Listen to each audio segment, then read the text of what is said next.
السلام علیکم listeners, global current news کے خصوصی پروگرام میں آپ کو میرا سلام۔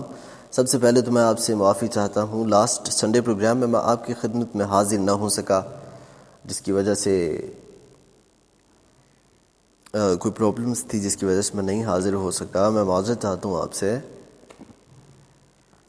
تو لسنرز، آج میں آپ کی خدمت میں بہت خوبصورت واقعہ پیش کرنے والا ہوں، جو انسان کی زندگی کے قیمتی لمحات ہیں۔ آج ہم ان پر بات کریں گے اور ایک چھوٹا سا سبق آموز واقعہ آپ کے سامنے رکھوں گا۔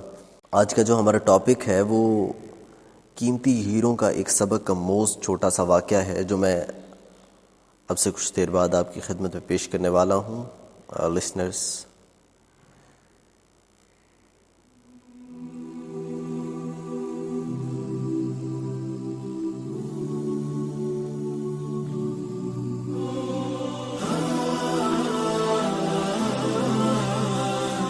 کہتے ہیں ایک بادشاہ اپنے مصاحبوں کے ساتھ کسی باغ کے قریب سے گزر رہا تھا۔ اس نے دیکھا باغ میں سے کوئی شخص سنگریزے یعنی چھوٹے چھوٹے پتھر پھینک رہا ہے۔ ایک سنگریزہ خود اس کو بھی آ کر لگا، یعنی بادشاہ کو آ کر لگا۔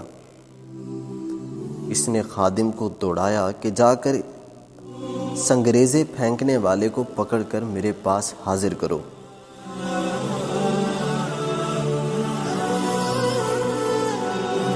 چنانچہ خادم نے ایک گنوار کو حاضر کر دیا۔ بادشاہ نے کہا، یہ سنگریزے تم نے کہاں سے حاصل کیے؟ اس نے ڈرتے ڈرتے کہا، میں ویرانے میں سیر کر رہا تھا کہ میری نظر خوبصورت سنگریزوں پر پڑی۔ میں نے ان کو جھولی بھر کر اپنے پاس رکھ لیا، جھولی بھر لیا، اور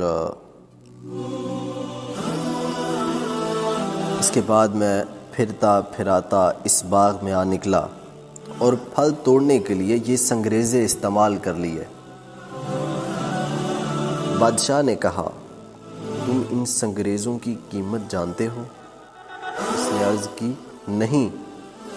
بادشاہ بولا، یہ پتھر کے ٹکڑے دراصل انمول ہیرے تھے، جنہیں تم نادانی کے سبب ضائع کر چکے۔ اس پر وہ شخص افسوس کرنے لگا، مگر اب اس کا افسوس کرنا بیکار تھا کہ وہ انمول ہیرے اس کے ہاتھ سے نکل چکے تھے۔ جی ہاں لسنرز، زندگی کے لمحات انمول ہیرے ہیں۔ میرے پاس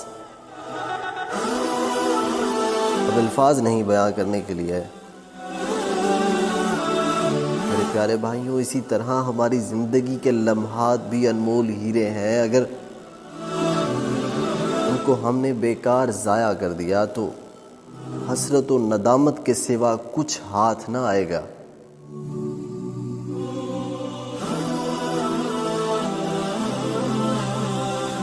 کیا خوبصورت بات لکھی ہے کسی نے جناب۔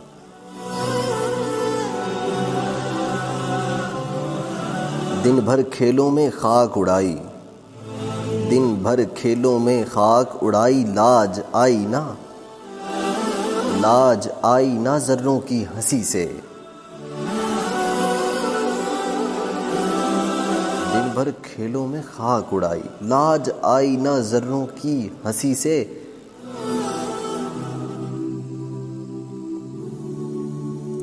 اللہ تبارک و تعالیٰ قرآن پاک میں ایک آیت میں ارشاد فرماتے ہیں کہ ترجمہ بیان کرتا ہوں میں، کیا یہ سمجھتے ہو کہ ہم نے تمہیں بیکار بنایا اور تمہاری طرف پھرنا نہیں؟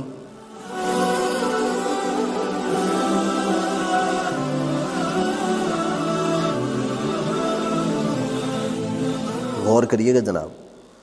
تو کیا یہ سمجھتے ہو کہ ہم نے تمہیں بیکار بنایا اور تمہیں ہماری طرف پھرنا نہیں؟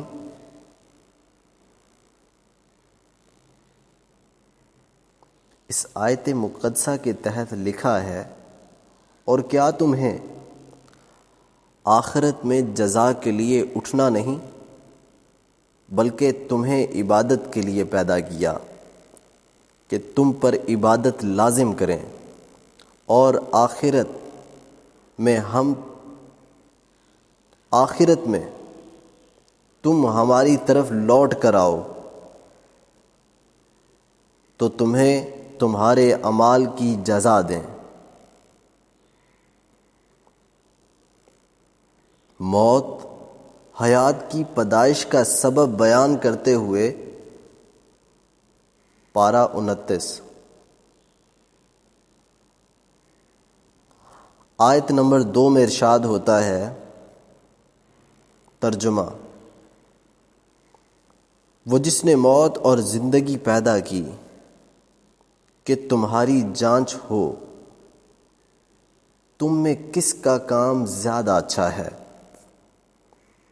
دوبارہ ریپیٹ کر دیتا ہوں، وہ جس نے موت اور زندگی پیدا کی کہ تمہاری جانچ ہو تم میں کس کا کام زیادہ اچھا ہے۔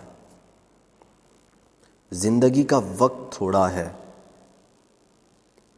لسنرز، سننے والوں، دوستوں، بھائیوں، بہنوں، جو بھی سن رہا ہے مجھے اس وقت، جہاں تک میری آواز آ رہی ہے، مذکورہ دو آیات کے علاوہ بھی قرآن